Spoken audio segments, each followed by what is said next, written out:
May mga sikreto na kapag nabunyag ay kayang magpabago ng direksyon ng isang buong buhay sa loob lamang ng ilang sandali. May mga salitang kapag nasambit ng walang pag-iingat ay nagiging dahilan ng pagkawala ng tiwala, pagkasira ng samahan at paglayo sa biyaya ng Diyos. May mga pagkakataon na ang katahimikan ang nagiging pinakamalakas na proteksyon laban sa kapahamakan. Sa mundong puno ng ingay, kakaiba ang taong marunong pumili ng tamang oras upang magsalita o manahimik. Isang lihim na iniingatan ng may pananampalataya ay nagiging susi tungo sa kapayapaang hindi kayang nakawin ni Numan. Sa bawat araw na lumilipas, maraming tao ang hindi namamalayan na ang sariling bibig ang nagiging ugat ng kanilang suliranin. Ang puso na walang gabay ay madaling madala ng emosyon at naglalabas ng mga salitang hindi pinag-isipan. Turo ng Biblia ang kahalagahan ng pagpipigil bilang tanda ng karunungang nagmumula sa itaas. Hindi lahat ng nalalaman ay dapat ilahad, at hindi bawat karanasan ay kailangang ibahagi sa iba. Ang taong marunong mag-ingat ng sikreto ay nagiging mas matatag sa harap ng anumang pagsubok. Bago tayo magsimula, mga mahal kong manunood, iniimbitahan ko po kayo na mag-subscribe sa ating channel para lagi po kayong updated sa mga bagong videos na aking gagawin. Paki-like na din ito at share sa iyong mga kaibigan at baguhin natin ang ating buhay sa pamamagitan ng mga salita ng Diyos. Ang maliit na aksyon na ito ay nagiging tulay upang mas marami pang kaluluwa ang maabot ng mensaheng may pag-asa. Ang bawat suporta ay nagiging bahagi ng mas malawak na layunin na magdala ng liwanag sa gitna ng kadiliman. Sa pamamagitan ng pagkakaisa, mas napapalapit ang bawat isa sa presensya ng Panginoon. Ang simpleng pakikiisa ay may malaking epekto sa paghubog ng pananampalataya ng marami. Sabi sa Ecclesiastes 3 verse 7, "A time to rend and a time to sow, a time to keep silence and a time to speak." Ipinapakita ng talatang ito na may tamang sandali para sa pananahimik at mayroon ding wastong panahon para sa pagsasalita. Ang karunungan ay nasusukat hindi sa dami ng nasasabi, kundi sa kakayahang pumili ng angkop na sandali. Ang taong may takot sa Diyos ay marunong maghintay bago maglabas ng anumang salita. Sa ganitong paraan ang buhay ay nagiging mas maayos at malayo sa hindi kinakailangang problema. Sa paglalakbay ng bawat mananampalataya, ang pagtatago ng ilang bagay ay nagiging bahagi ng mas malalim na relasyon sa may kapal. May mga biyayang mas nagiging makahulugan kapag hindi ipinagsisigawan sa harap ng maraming tao. May mga pagsubok na mas madaling lampasan kapag hindi dinadagdagan ng opinyon ng iba. Sa tahimik na pakikipag-usap sa Diyos, natatagpuan ng lakas na hindi kayang pantayan ng anumang bagay sa mundo. Sa ganitong uri ng pamumuhay, ang puso ay napupuno ng kapayapaan na tunay at pangmatagalan. Una, lihim ng sariling plano. Ang tahimik na pagbuo ng direksyon ay nagbubukas ng mas malinaw na landas patungo sa tagumpay na hinahangad ng puso. Hindi lahat ng layunin ay kailangang ilahad agad dahil may mga pagkakataon na ang sobrang pagbabahagi ay nagdudulot ng kalituhan at pagdududa. Ang pananatiling pribado sa mga adhikain ay nagbibigay ng pagkakataon upang mas marinig ang gabay ng Diyos sa bawat hakbang. Kapag hindi naapektuhan ng opinyon ng iba, mas nagiging buo ang tiwala sa sariling kakayahan na ibinigay ng may kapal. Sa ganitong paraan ang bawat kilos ay nagiging mas maingat at puno ng layuning may direksyon. Sabi sa Matthew 6 verse 6, "But thou when thou prayest enter into thy closet, and when thou hast shut thy door, pray to thy Father which is in secret, and thy Father which seeth in secret shall reward thee openly." Ipinapahiwatig ng talatang ito ang kahalagahan ng mga bagay na ginagawa ng lihim kasama ang Panginoon. Hindi kailangang ipakita sa lahat ang bawat hakbang upang maranasan ang tunay na pagpapala. Ang tahimik na panalangin ay nagiging daan upang mas mapalalim ang ugnayan sa Diyos na nakakakita ng puso. Sa ganitong uri ng pagsunod, ang gantimpala ay dumarating sa tamang panahon na kanyang itinakda. Ang labis na pagbubunyag ng plano ay maaring magbukas ng pinto sa hindi kinakailangang pressure at panghihimasok ng iba. Kapag piniling manahimik, mas napoprotektahan ang direksyon laban sa negatibong impluensya. Ang bawat hakbang na hindi agad ipinapahayag ay nagbibigay ng oras upang mas pag-isipan ang mga susunod na galaw. Ang lihim na inaalagaan ay nagiging parang binhi na lumalago ng dahan-dahan ngunit matatag. Sa ganitong proseso, nabubuo ang kumpiyansa na hindi madaling matitinag ng kahit anong pagsubok. Hindi kailangang ipagsigawan ang bawat pangarap upang mapatunayan ang halaga nito. Ang tunay na lakas ay makikita sa kakayahang maghintay at magtiwala sa tamang panahon. Kapag ang kilos ay hindi nakaangkla sa papuri ng iba, mas nagiging totoo ang intensyon. Ang tahimik na pagsusumikap ay nagbubunga ng resulta na higit pa sa inaasahan. Sa ganitong kalagayan, ang kapayapaan ay nananatili kahit walang nakakakita ng ginagawa. Sa paglalakbay ng pananampalataya, ang pag-iingat sa sariling plano ay nagiging patunay ng pagtitiwala sa Diyos. Ang bawat hakbang na hindi agad ibinubunyag ay nagpapakita ng pagsunod sa kanyang timing. Ang puso na marunong maghintay ay nakakaranas ng katahimikan na hindi kayang ibigay ng mundo. Sa ilalim ng kanyang gabay, ang lihim na pinangangalagaan ay nagiging bahagi ng mas malaking layunin. Ang ganitong pamumuhay ay nagdudulot ng tunay na kapanatagan at direksyon na nagmumula sa kanya. Ikalawa, lihim ng mabubuting gawa. Ang paggawa ng kabutihan ng hindi ipinagmamalaki ay nagpapakita ng tunay na busilak na kalooban. Kapag ang pagtulong ay hindi hinahanap ang papuri ng tao, mas nagiging dalisay ang layunin sa harap ng Diyos. Ang simpleng pag-abot ng tulong sa kapwa ay nagiging mas makabuluhan kapag tahimik lamang itong ginagawa. Ang puso na hindi naghahangad ng pagkilala ay mas nagiging bukas sa mas maraming pagpapala. Sa ganitong uri ng pamumuhay, ang kabutihan ay nagiging bahagi ng pagkatao at hindi lamang isang gawain. Sabi sa Matthew 6 verse 3, "But when thou doest alms, let not thy left hand know what thy right hand doeth." Ipinapakita ng talatang ito ang kahalagahan ng paggawa ng mabuti nang hindi ipinapaalam sa iba. Ang tunay na kabutihan ay hindi nangangailangan ng entablado upang mapatunayan ang halaga nito. Ang Diyos na nakakakita ng lihim ang siyang nagbibigay ng gantimpala sa tamang panahon. Sa ganitong paraan, ang puso ay nananatiling mapagkumbaba at malayo sa pagmamataas. Ang pagpapakita ng bawat pagtulong ay maaaring magdulot ng maling intensyon na hindi na nakasentro sa kabutihan. Kapag piniling manahimik, mas napapanatili ang kalinisan ng hangarin sa loob. Ang bawat gawa na hindi ipinagsasabi ay nagiging mas espesyal sa paningin ng Panginoon. Ang ganitong disiplina ay nagtatayo ng karakter na matatag at hindi nakadepende sa papuri. Sa pagdaan ng panahon, ang ganitong asal ay nagiging pundasyon ng isang buhay na may tunay na kahulugan. Hindi kailangang ipakita sa mundo ang bawat sakripisyo upang masabing mabuti ang isang tao. Ang katahimikan sa paggawa ng tama ay nagiging proteksyon laban sa kayabangan. Kapag walang inaasahang kapalit mula sa iba, mas nagiging totoo ang bawat kilos.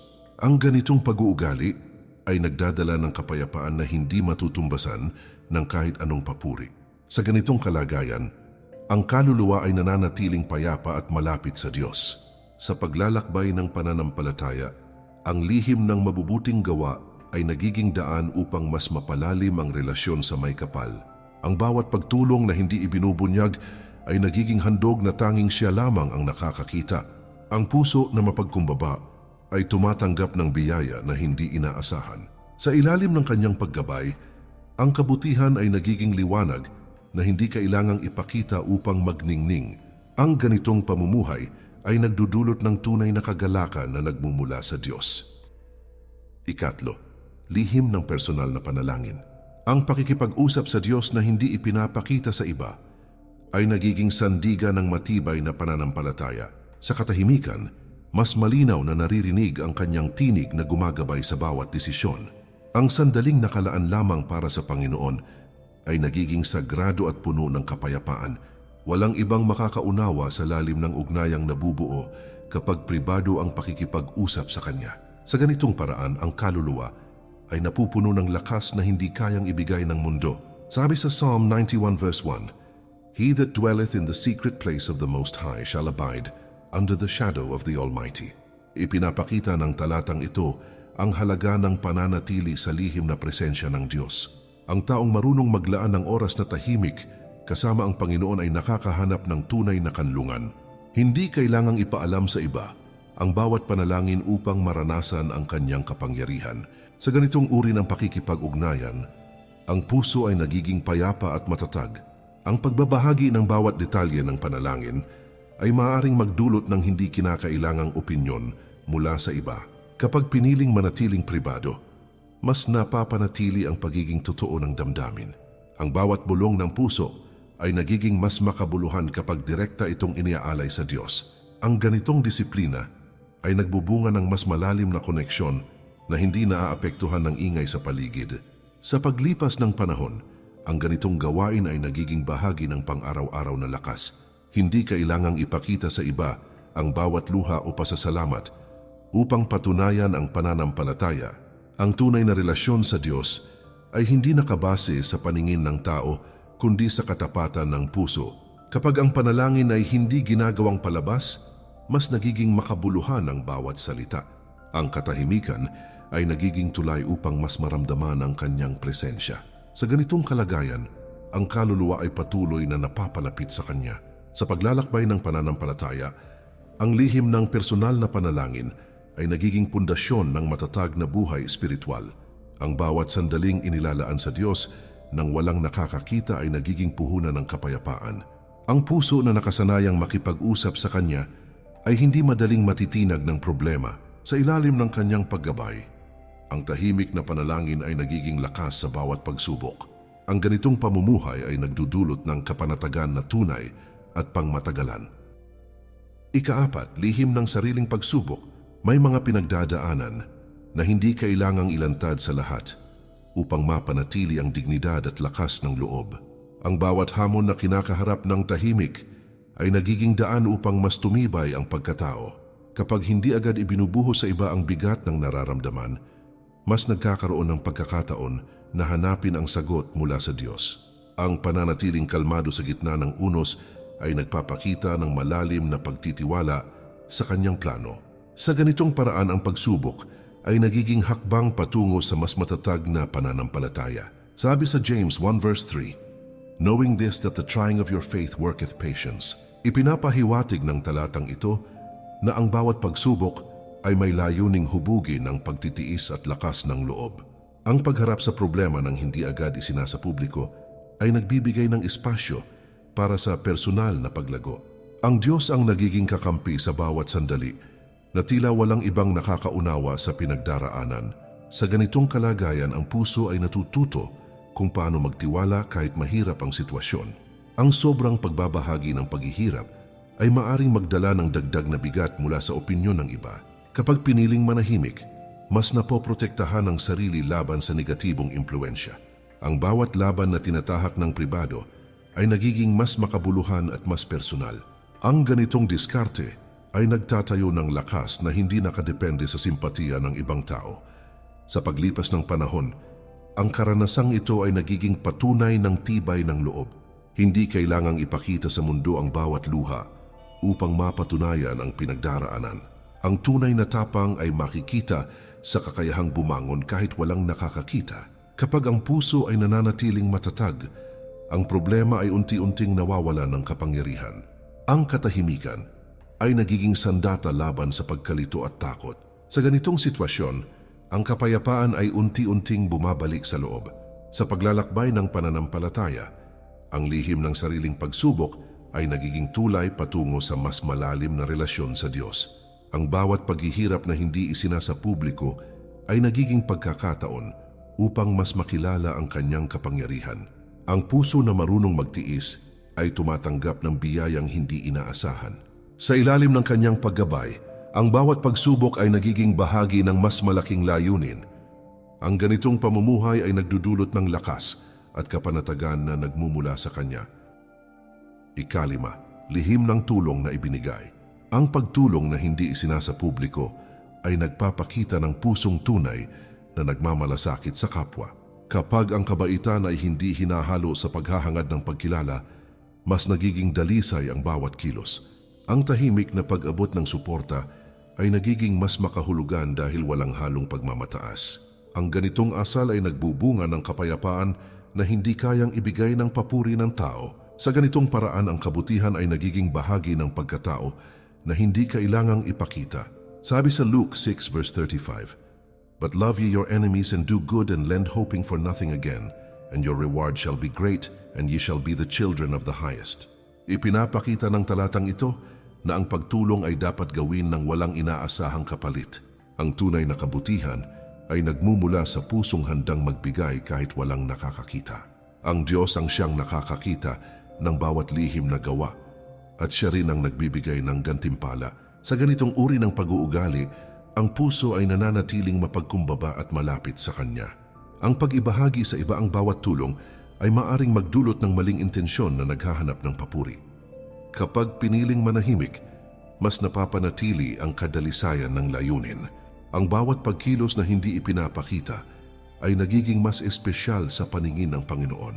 Ang ganitong disiplina ay humuhubog ng karakter na hindi umaasa sa pagkilala ng ibang tao. Sa pagdaan ng panahon, ang ganitong asal ay nagiging pundasyon ng tunay na kabutihan. Hindi kailangang ipagsigawan ang bawat ginawang mabuti upang mapatunayan ang halaga nito. Ang katahimikan ay nagiging proteksyon laban sa pag-usbong ng kayabangan. Kapag walang inaasahang kapalit, mas nagiging totoo ang bawat pagtulong. Ang ganitong pamumuhay ay nagdadala ng kasiyahan na hindi nakabase sa opinyon ng iba. Sa ganitong kalagayan, ang kaluluwa ay nananatiling payapa at puno ng liwanag. Sa paglalakbay ng pananampalataya, ang lihim ng tulong na ibinigay ay nagiging daan upang mas mapalalim ang ugnayan sa Diyos. Ang bawat kabutihang hindi ibinubunyag ay nagiging handog na siya lamang ang nakakaalam. Ang pusong mapagbigay ay tumatanggap ng biyaya na hindi inaasahan. Sa ilalim ng kanyang paggabay, ang tahimik na pagtulong ay nagiging ilaw sa landas ng iba kahit hindi nakikita. Ang ganitong uri ng pamumuhay ay nagdudulot ng tunay na kagalakan na nagmumula sa kanya. Ika-6, lihim ng sariling kahinaan. May bahagi ng pagkatao na mas ligtas ingatan kaysa ilahad sa sinuman. Ang pagbubunyag ng kahinaan sa maling tao ay maaring magdulot ng sakit na mas mahirap pagalingin.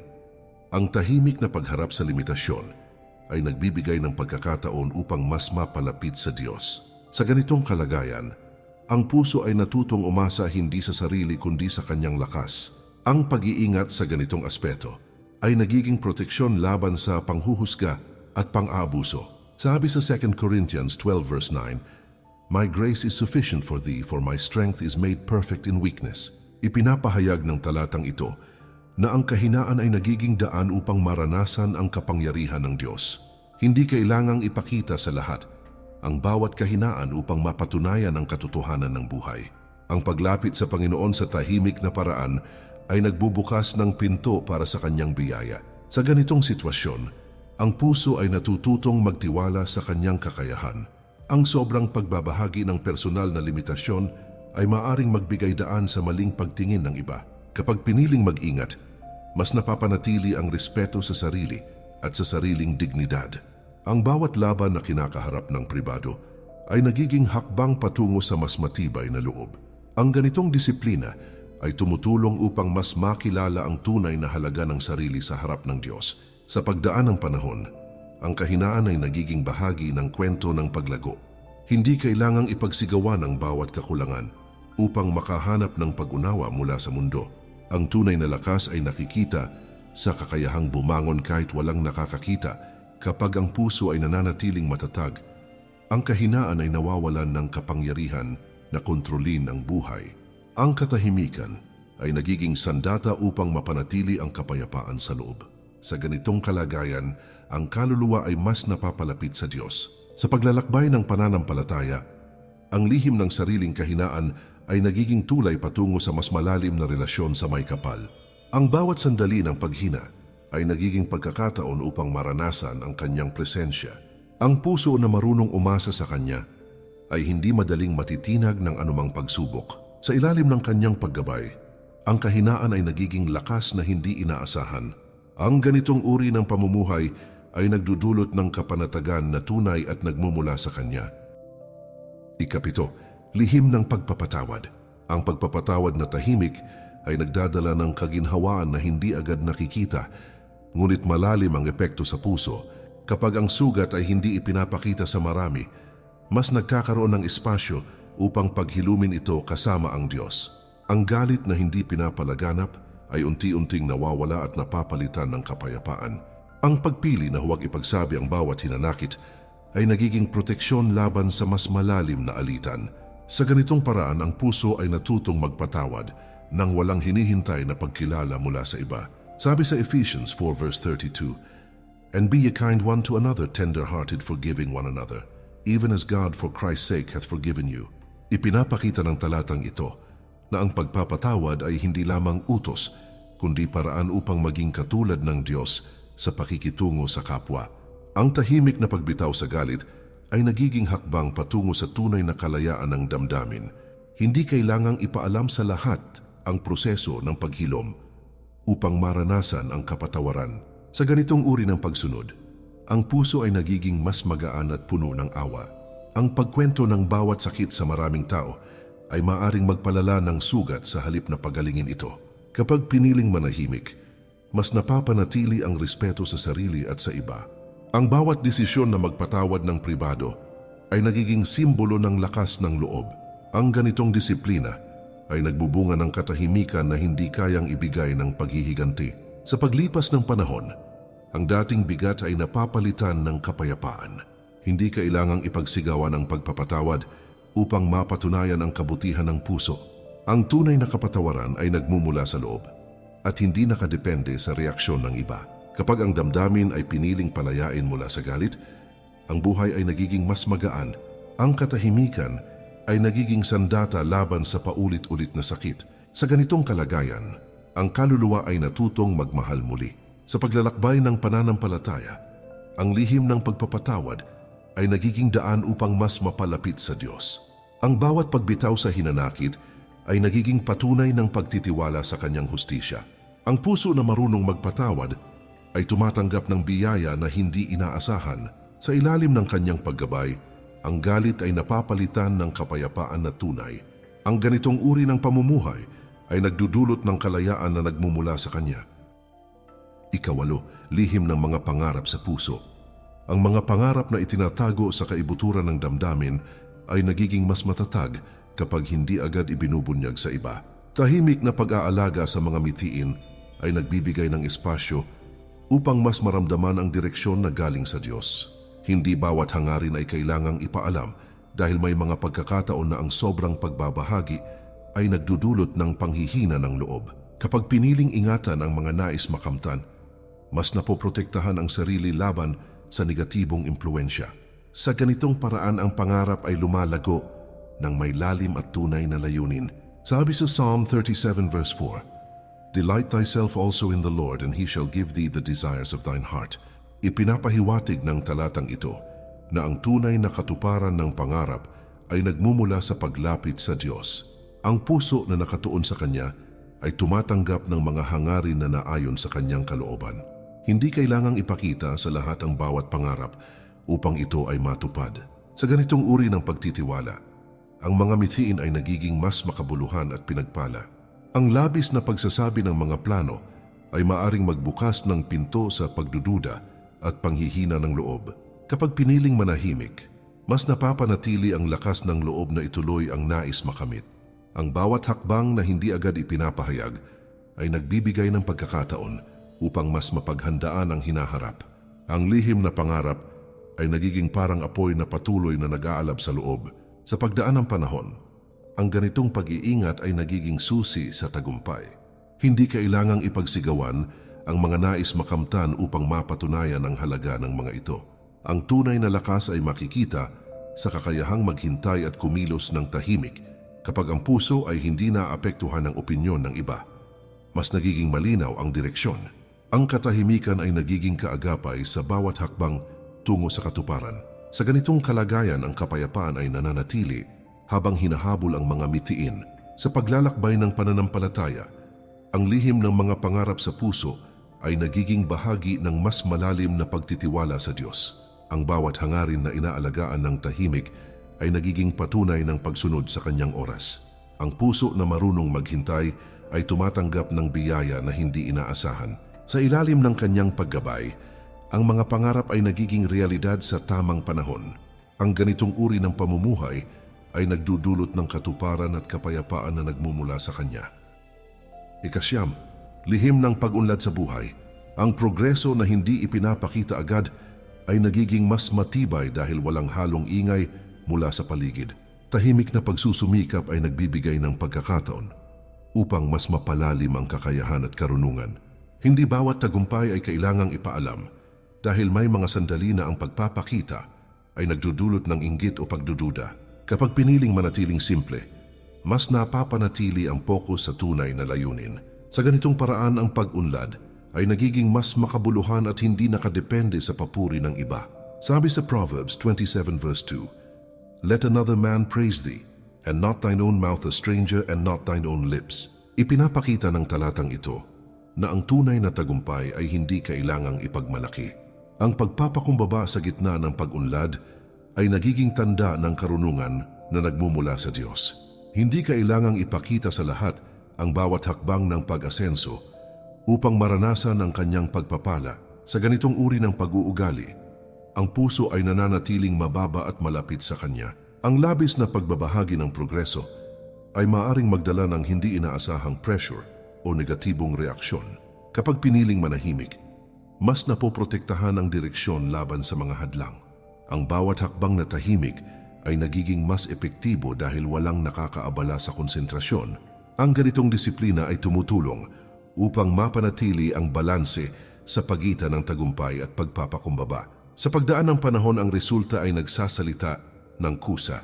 Hindi kailangang ipagsigawan ang bawat naabot upang mapatunayan ang halaga ng pagsisikap. Ang tunay na lakas ay makikita sa kakayahang manatiling kalmado kahit umaangat sa buhay. Kapag ang puso ay hindi naghahangad ng pagkilala, mas nagiging totoo ang bawat tagumpay. Ang katahimikan ay nagiging sandata laban sa kayabangan. Sa ganitong kalagayan, ang kapayapaan ay nananatili kahit patuloy ang pag-asenso. Sa paglalakbay ng pananampalataya, ang lihim ng pag-unlad sa buhay ay nagiging daan upang mas mapalalim ang relasyon sa Diyos. Ang bawat progreso na hindi ibinubunyag agad ay nagiging patunay ng pagtitiwala sa Kanyang plano. Ang puso na mapagkumbaba ay tumatanggap ng biyaya na hindi inaasahan. Sa ilalim ng Kanyang paggabay, ang pag-asenso ay nagiging bahagi ng mas malaking layunin. Ang ganitong uri ng pamumuhay ay nagdudulot ng katuparan at kapayapaan na nagmumula sa Kanya. 10. Lihim ng relasyon sa Diyos. Ang ugnayan sa Panginoon na hindi ipinapakita sa iba ay nagiging pinakamatibay na pundasyon ng buhay espiritual. Tahimik na pakikipag-usap sa Kanya ay nagdudulot ng kapayapaan na hindi kayang ibigay ng kahit anong bagay sa mundo. Hindi bawat karanasan kasama ang Diyos ay kailangang ibahagi dahil may mga sandali na mas banal kapag nananatiling pribado. Kapag piniling ingatan ang ganitong koneksyon, mas napapalalim ang pananampalataya. Sa ganitong paraan, ang puso ay nagiging tahanan ng Kanyang presensya.